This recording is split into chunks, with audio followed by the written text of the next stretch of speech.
Hello student, welcome to chemistry class. In chemistry class we are doing revision, and as you know that your next test is the P block elements. So today we will solve board questions from the P block, and we will see some descriptive question. Student, as you know that if we solve descriptive question, we can solve objective question or 1 marks question very easily, because a deep study can clear the concept to solve 1 marks and MCQ questions. So student, please pay attention, and today we will see some long questions which can help you much more about the reasoning questions. Okay, and all these questions are asked in the various year. First question is account for the following. Account for the following.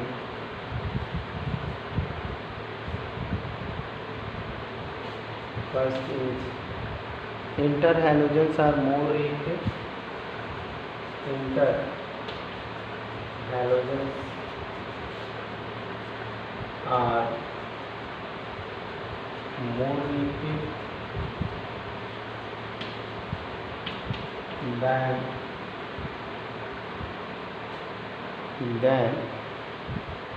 pure halogens.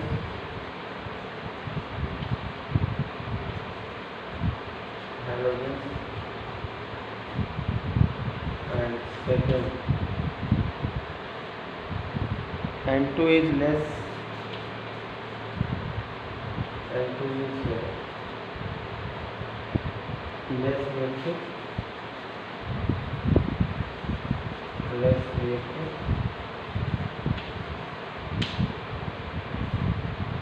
At room temperature.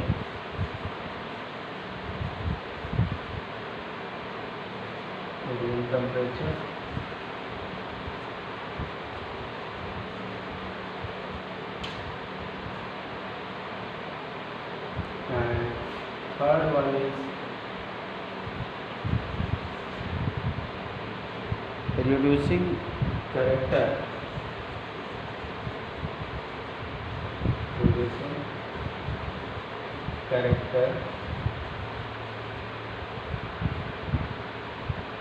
Increases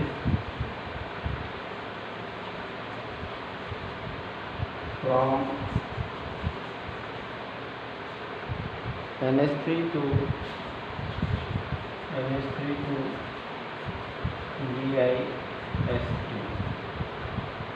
Okay, and next is this is not A and B. Draw the structure of the following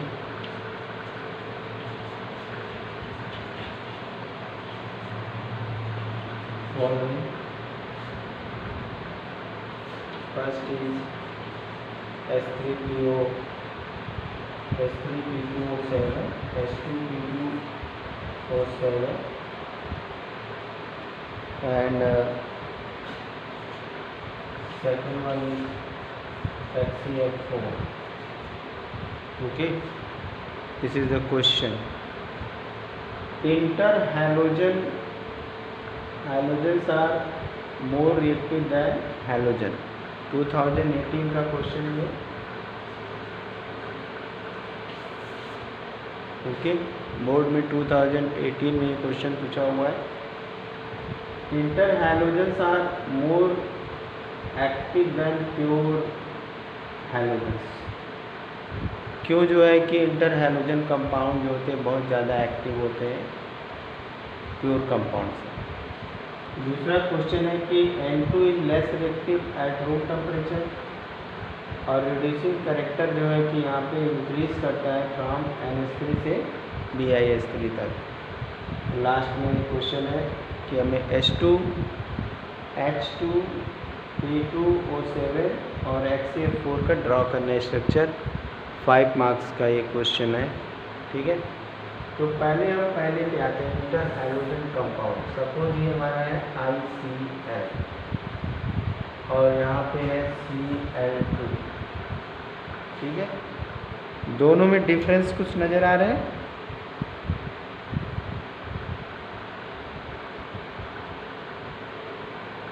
दोनों में difference क्या है? यहाँ पे ये pure hydrogen है, आपस में प्रॉपर ओवरलैपिंग हुआ है, और ये दोनों इलेक्ट्रोनेगेटिव है और इन दोनों में प्रॉपर ओवरलैपिंग नहीं हुआ है। तो लेस पोलैरिटी होने की वजह से लेस जो है कि इफेक्टिव ओवरलैपिंग और लेस बॉन्ड डिसोसिएशन इंथैल्पी होने की वजह से इंटर हाइड्रोजन कंपाउंड्स क्या होते हैं? एक्टिव होते हैं। एक्टिव होते हैं मतलब रिएक्टिव होते हैं, हाईली फटाफट रिएक्शन कर लेते हैं, क्योंकि बॉन्ड जिसका जितना जल्दी तो हम यहाँ पे बता रहे थे कि ICl बॉन्ड पोलर है और यहाँ पे जीरो पोलैरिटी है। इस जीरो पोलैरिटी के कारण यहाँ पे प्रॉपर ओवरलैपिंग है, सेम इलेक्ट्रोनेगेटिव नेचर है, तो स्टेबल है। यहाँ पे क्या है कि ICl के केस में पोलैरिटी है। ICl के केस में क्या है? पोलैरिटी है, क्योंकि यहाँ पे chlorine more electronegative than iodine है, तो ये इलेक्ट्रॉन को अपनी तरफ शिफ्ट कर लेगा। इलेक्ट्रॉन को क्या करेगा?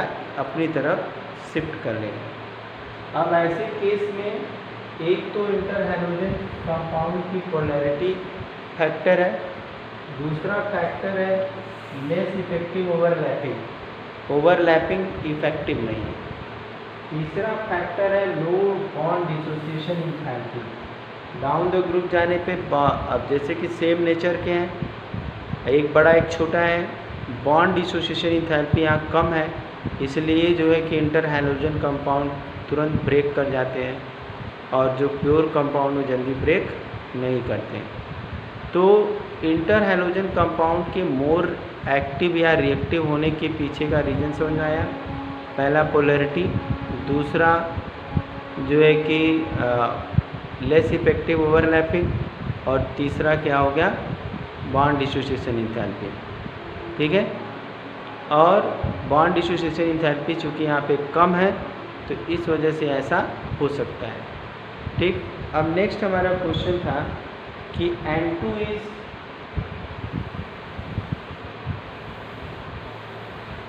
Less reactive at room temperature. N2 is less reactive at room temperature. Second था N2 इज लेस रिएक्टिव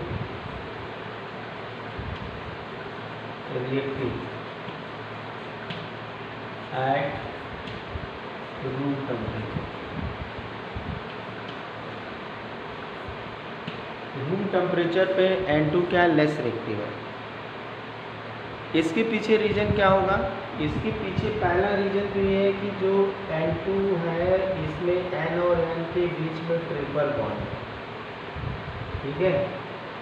तो this is due to presence of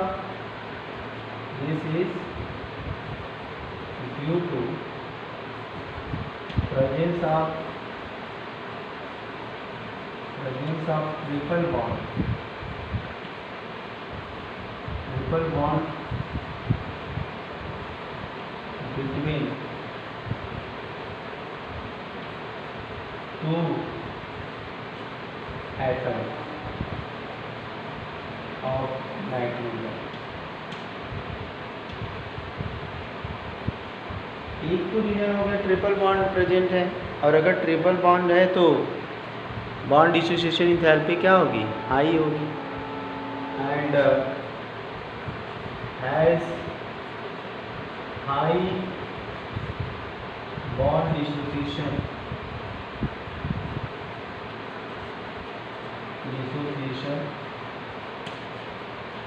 enthalpy.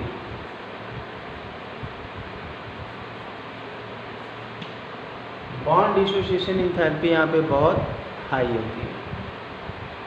तो ट्रिपल बॉन्ड बनने की वजह से नाइट्रोजन आपस में 3-3 इलेक्ट्रॉन शेयर कर लेते हैं, क्योंकि उनको आउटर मोस्ट में 3 इलेक्ट्रॉन की ज़रूरत है ऑक्टेट पूरा करने के लिए। तो जब 3 इलेक्ट्रॉन शेयर होंगे तो 3 बॉन्ड बनेंगे, 3 बॉन्ड बनेंगे। और ये 3 बॉन्ड जो होता है सिंगल बॉन्ड डबल बॉन्ड से स्ट्रॉन्ग होता है, क्योंकि बॉन्ड डिसोसिएशन एंथैल्पी उनकी बहुत ज़्यादा होती है। यही कारण है कि ये जो नाइट्रोजन है वो रूम टेम्परेचर पे लेस रिएक्टिव होता है। क्या रीज़न है? ट्रिपल बॉन्ड का प्रेजेंस होना और बॉन्ड डिसोसिएशन एंथैल्पी का हाई होना। बॉन्ड डिसोसिएशन एंथैल्पी का हाई होना एक रीज़न है। आई बात समझे? अब इसके बाद हम लोग देखेंगे यहाँ पे next question, reducing character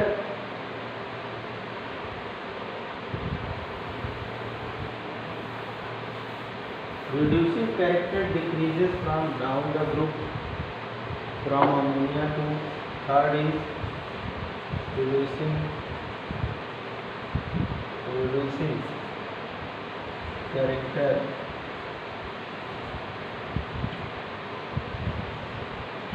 decreases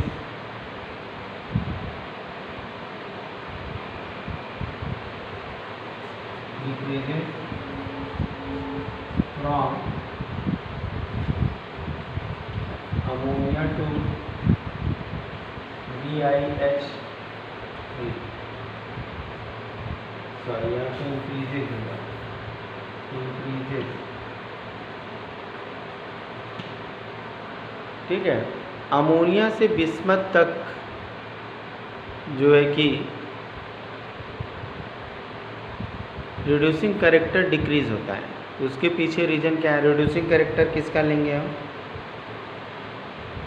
जो जल्दी बॉन्ड हाइड्रोजन दे दे,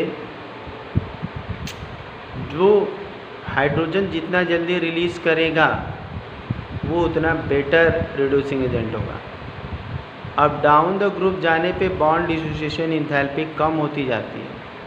तो यही वजह है कि bond dissociation enthalpy in case of BiH3 is very less in comparison to NH3। तो इसी वजह से BiH3 जो है कि बहुत स्ट्रॉन्ग रिड्यूसिंग एजेंट है, क्योंकि वहाँ पे बॉन्ड डिसोसिएशन एंथैल्पी सबसे कम है, ठीक है। यानी रिड्यूसिंग कैरेक्टर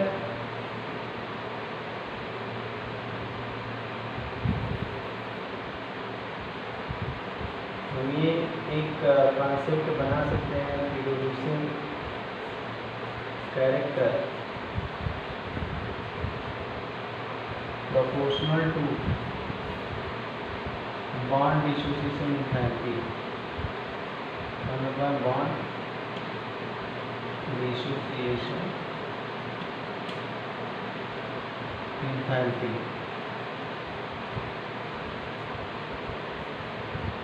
ठीक है।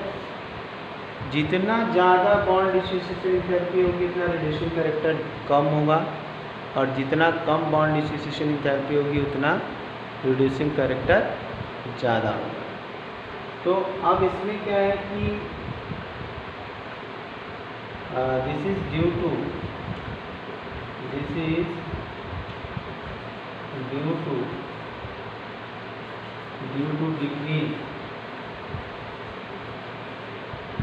इन bond dissociation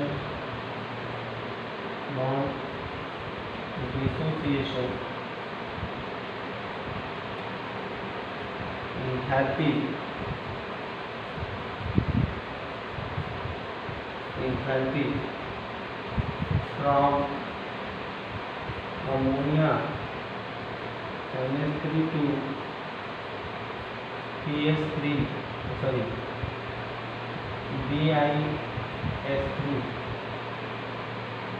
bond dissociation enthalpy from ammonia to BiH3 okay decrease करती है। तो अब बॉन्ड डिसोसिएशन एंथैल्पी कम करती है तो रिड्यूसिंग कैरेक्टर भी क्या होगा? ज़्यादा होगा। यानी अगर ऑर्डर लिखेंगे तो यहाँ पे NH3 is less than PS3 less than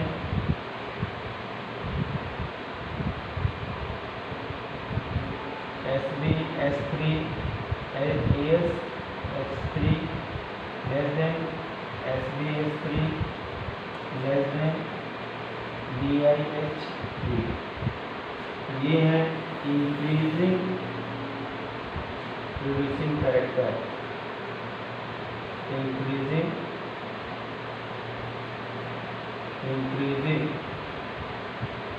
reducing character.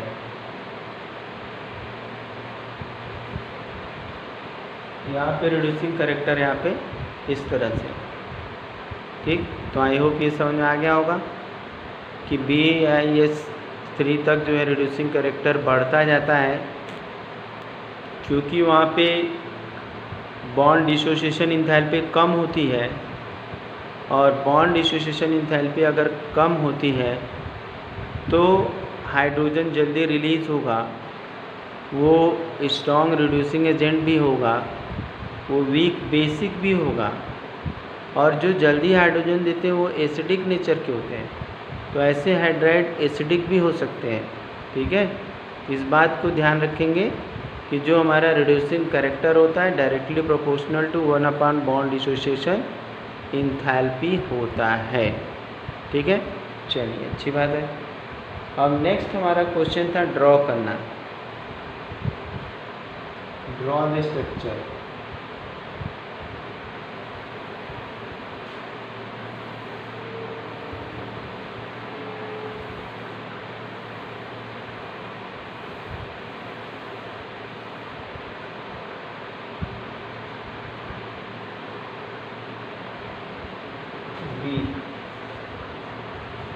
Draw the structure of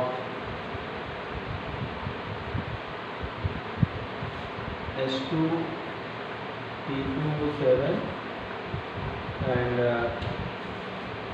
second one is HCHF4, ठीक है। तो यहाँ पे हम स्ट्रक्चर ड्रॉ करते हैं। पहले हम ये बना लेंगे, यहाँ बना लेंगे। एकदम लॉजिकल स्ट्रक्चर बनाना है, एटलीस्ट 1 ऑक्सीजन डबल बॉन्ड वाले होंगे। पहले तो ये काम कर लिया, फिर हमने एक बॉन्ड बना लिया OH के साथ इधर, इसके साथ OH के साथ इधर। अब कुल मिलाकर के जो है कि कितने ऑक्सीजन कंप्लीट हो गए? 4। अभी हमारे पास कितने बचे? 3। तो अब कैसे इनको लगाएंगे? अगर यहाँ पे हम डबल बॉन्ड के साथ लगा देते हैं, डबल बॉन्ड के साथ लगा देते हैं, तो 3 and 3 6 हो गए, और बीच में हम यहाँ पे O, ठीक है। तो ये हमारा स्ट्रक्चर हो गया S3, सॉरी यहाँ पे है, ठीक है। अब अगर ये होता है H4, ठीक है, H4 होता तो यहाँ पे हम एक OH बना देते, यहाँ पे OH बना देते हैं, अभी भी सेम स्ट्रक्चर बन जाता है। अगर 2 की जगह पे 4 होता तो हमने दोनों चीज़ देख लिया। अगर 2 होता तो क्या स्ट्रक्चर बनता, 4 होता तो क्या स्ट्रक्चर बनता, दिख रहा है। 17 में ये क्वेश्चन पूछा हुआ था, 2017 में फॉरेन के पेपर में। और एक्सी का बनाना है तो हम लोग जानते हैं कि किसी भी इंटर हैलोजन, किसी भी इनर्ट गैस के आउटर मोस्ट में 8 इलेक्ट्रॉन होते हैं। अब F4 लिखा हुआ है, XCF4, तो XCF4 का स्ट्रक्चर कैसे बनाएंगे? 4 तो हम यहाँ पे सेरी दिखा देंगे क्लोरीन का, यहाँ पे भी यहाँ में सेरी दिखा दिया, यहाँ सेरी दिखा दिया। अब इसके बाद इसके इलेक्ट्रॉन बच गए कितने? इसके 4 गए, अभी 4 बचे हैं, ठीक है। तो एक पेयर यहाँ बच गया और एक पेयर यहाँ बच गया, और इसी वजह से इसका जो स्ट्रक्चर है वो कैसा हो जाएगा, स्क्वायर प्लेनर। ये स्ट्रक्चर हो जाएगा स्क्वायर प्लेनर। इस तरह से ये स्ट्रक्चर होगा।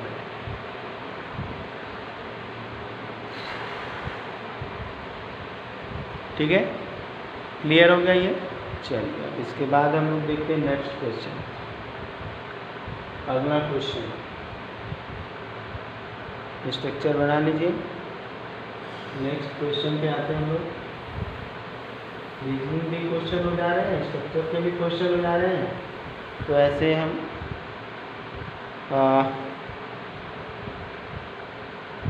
Next question is a, which poisonous gas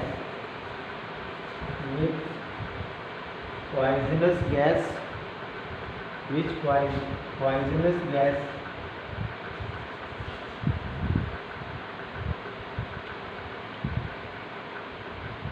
poisonous gas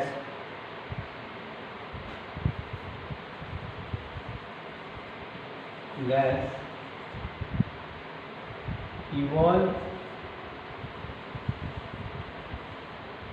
during reaction of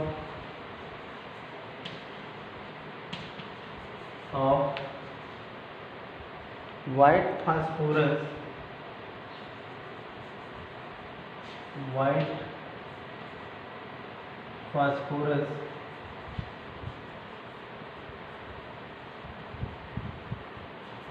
phosphorus with NaOH solution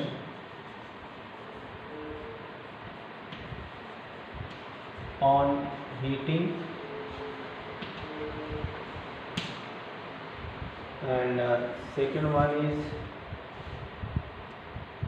which noble gas has lowest boiling point, which noble gas has lowest boiling point, and third one is fluorine is strong oxidizing agent than chlorine. Fluorine is strong oxidizing agent than chlorine.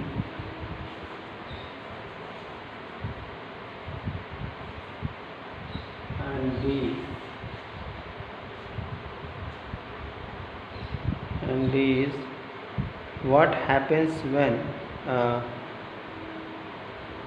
y, यहाँ पे explain कर रहे हैं y, what happens when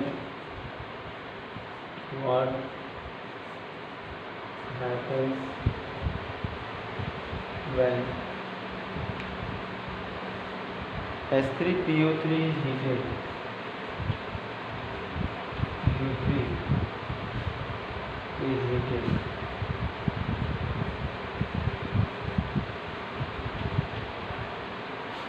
and complete the equation. E is complete the equation. Okay, पहले question में है कि white phosphorus को अगर NaOH सोल्यूशन के साथ रिएक्शन कराएंगे तो कौन सी पॉइजनस गैस बनेगी। ठीक है, इसका इक्वेशन भी पूछ सकता है, इक्वेशन लिखने के लिए वो भी हम बता देंगे। कौन सी नोबल गैस है जिसका बॉइलिंग पॉइंट सबसे कम होता है। फ्लोरीन क्यों स्ट्रॉन्ग ऑक्सीडाइजिंग एजेंट है, और व्हाट हैपन्स व्हेन H3PO3 को अगर हम हीट करेंगे तो क्या होगा, ठीक है। और इसका एक इक्वेशन दिया हुआ है, इसको कंप्लीट करना है। इक्वेशन है PbS plus O3 plus O3, इस इक्वेशन को कंप्लीट करना है। तो आप लोग इन सारे क्वेश्चन को सॉल्व करिए। हम अगली क्लास में इसी सेम क्वेश्चन को फिर से सॉल्व करेंगे। एक बार सारे क्वेश्चन को देख लीजिए, सॉल्व कर लीजिए, नहीं आएगा तो फिर हम डिस्कस करेंगे आपके साथ।